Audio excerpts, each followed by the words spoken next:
and joins us now, Eric Neal from the YMCA. Brought to you by Marcus and Mack, voted best personal injury law firm in the Best of Indiana County contest. Marcus and Mack, a law firm representing injured people. Good morning, sir. How are you today? I'm wonderful. How about yourself? I'm okay. Well, that's good. That's good to hear. Hey, you've got, and we talked about this just briefly last visit, but you've got a pretty neat speaker coming for the YMCA Good Friday Community Breakfast, don't you? We do. Travis will be here, and we're excited. Yeah. Tell me about him. Well, his story, and it's probably not unlike a movie that's been made, but his story in a nutshell is that he was a football player at a younger age. He became blind, and as that developed, he still continued to play football. Yeah. And people didn't know. People didn't know he was blind. But he continued to play football, was very successful at it.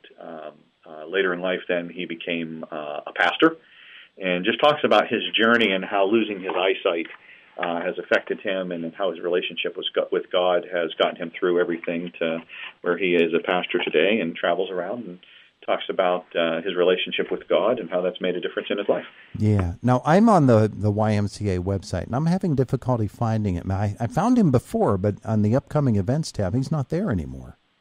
Oh, you're killing me. You're killing me, Todd. My computer crashed. Your computer crashed, and you can't help me there, huh? I came into work, and I can't do anything on my computer. Wow. So I can't even look for you right now. Well, we can at least tell folks that they can visit the YMCA and they can get their tickets now, right? Yes, you can absolutely do that, and I will absolutely make sure it's under the upcoming events link on the computer. It says you have no events, Eric, so shut the place down. We're done for the day. That is definitely incorrect.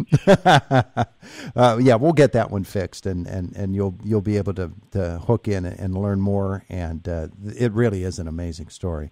And it's an annual event, the YMCA Good Friday Community Breakfast, that people have come to not only anticipate greatly, but it really, for some people, becomes the story of their Easter weekend that really sets them where they need to be in their hearts.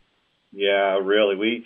We've been doing this for over 65 years, and we have some folks that have, actually several folks that have come to more than 60 of them, which if you think about that then and alone is a humongous accomplishment. But yes, it's something that people really plan their Easter around. Yeah, absolutely. Now, I'm trying something different here. There is a tab for Good Friday Community Breakfast. It's under the Get Involved tab. Under the Get Involved tab, then you're going to find an events tab there, and there you will find the story of Travis Freeman and the Freeman Foundation. So it's there on the website, just not under the one that says events on the main page. Just get to the Get Involved section, that tab, and there's an events tab there, and you'll find the story. It's April 7th, beginning at 7 a.m. Yeah, there you go. I'm seeing it. I'm looking it up on my phone because I couldn't answer your question right off the bat. All right. Well, we're just off to a great start here, aren't we?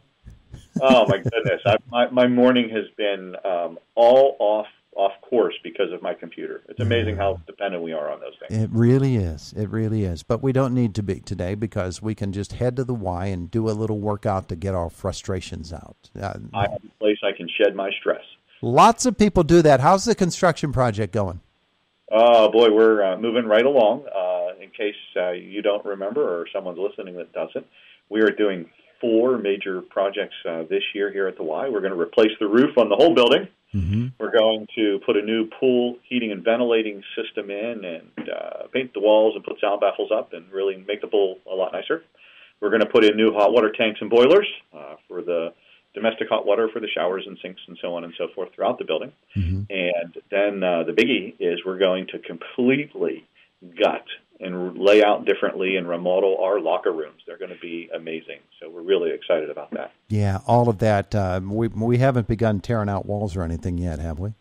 No, not yet, not yet. We've already signed one of the bids, and we have a couple others that are just about ready to be made public. Well, wonderful. And it just enhances the whole YMCA experience. I know that as we get toward the spring of the year and people begin to think about maybe finally getting back outdoors, yes, we think about things like the pool passes for Mack Park Pool and everything, but there's plenty to do outdoors at the YMCA as well, aren't there? Oh, my goodness, yes. We have our spring activities coming up with lacrosse and rugby and soccer and all of those things starting here in a month or so. We have the Miracle Field, the Miracle League for both youth and adults. That'll be starting. And then as we get a little closer to summer, we'll have T-ball and coach pitch and all those sorts of things for kids outside. Yeah, and they're all available to people for their Y memberships and for other programming as well. And there are exercise classes of all kinds. There are other types of programs, and I'm sure that you've got some big events planned as well. You've been involved in a number of different ones. I know that you do big things at Mack Park, usually over the 4th. Just all kinds of big, busy plans for this year for the YMCA. Yeah, April's actually a pretty busy month for us. You already mentioned the Good Friday breakfast, which is on Good Friday. So we kick April off on the 7th with that event.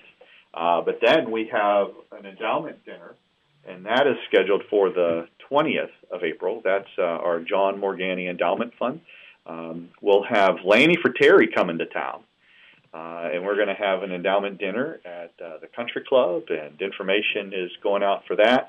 We'll hopefully fill the country club up, and all those proceeds then benefit our endowment fund, which primarily exists to help cover the costs of scholarships for folks in our community that can't quite afford the YMCA's programs and services. So we raise that money for the purpose of sustaining those and helping people out that need it. Yeah. Hey, Learn to Swim lessons, they go on through the course of a year, too. There's some going on right now, right?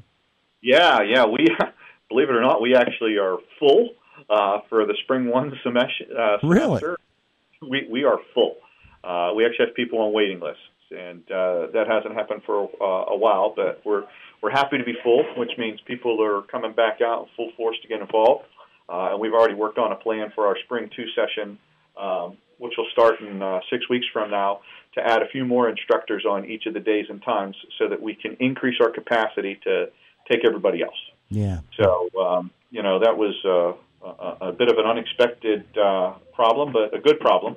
But we're already working on making sure we can handle everybody for the next session. Yeah, and I know that you're always looking for people, too, at the YMCA if somebody wants to get involved in volunteer work or in I don't know if you're looking for people for paid positions or not right now, but there's always something that folks can do at the Y. Oh, for sure. Yeah, we have volunteer and paid opportunities here at the Y pretty much all the time. We're getting close to hiring all of our seasonal employees. So we hire a lot of summer camp staff, lifeguards, management staff, concessions staff, all for over at Mack Park Pool, and the camps run here and at Mack Park. So we have a licensed preschool camp that we have this summer, and then we have our school-age kids camp. So we have plenty of opportunities for folks in paid positions if they're looking for some summer employment. Mm-hmm. And then plenty of volunteer opportunities. We have volunteers involved in programs. We have volunteers involved in special events. We have volunteers who come and do facility things or who are greeters. All of those things are available for people to volunteer. The other we actually have a couple more events in April I didn't share with you, Todd. Okay. On 22nd of April, that's a Saturday, is our annual Bowl for Kids. That's a fun event. You get to come. Yeah. Yeah. And that'll be at Mohawk Lanes, and that event raises money for our Big Hearts, Little Hands mentoring program. So if you want to support mentorship in Indiana County, you can come and be a sponsor or put a team together and come bowl that day and have fun. And then the following weekend on the 29th is our annual Healthy Kids Day. You've been to that. Yeah. Probably have 400 or 500 people there that day. And that day is the day we're announcing what we're doing with our capital campaign. So we'll have pictures and phone boards and things like that day. So we expect there'll be a big turnout for that, just so people can see what we're doing with our capital campaign efforts. What day is that again? That is Saturday the 29th. Yeah. Okay. Sounds great. April 29th. Yes, sir. So it's a busy month for us. It really, really is. And you're, of course, getting ready for the opening of the season at Mack Park Pool simultaneously. And I wanted to close our segment today by simply asking about folks who I know that it's not easy for public pools to find lifeguards, and that you probably are in the market to maybe find a few for this coming summer too, right? Yeah, for sure. We usually hire 20 to 25 lifeguards just for the summertime to run that pool over there, because sometimes we have as many as 8 on duty at once. So, if you're interested in being a lifeguard this summer, please come see us. We're hiring. Beautiful, beautiful. Lots to do, lots to think about, too, from the YMCA of Indiana County. Eric, Neal, thanks so much for visiting with us today again. Oh, thank you so much. I appreciate it. Good luck with the computer today, too. Thank you very much. It's the voice of Indiana.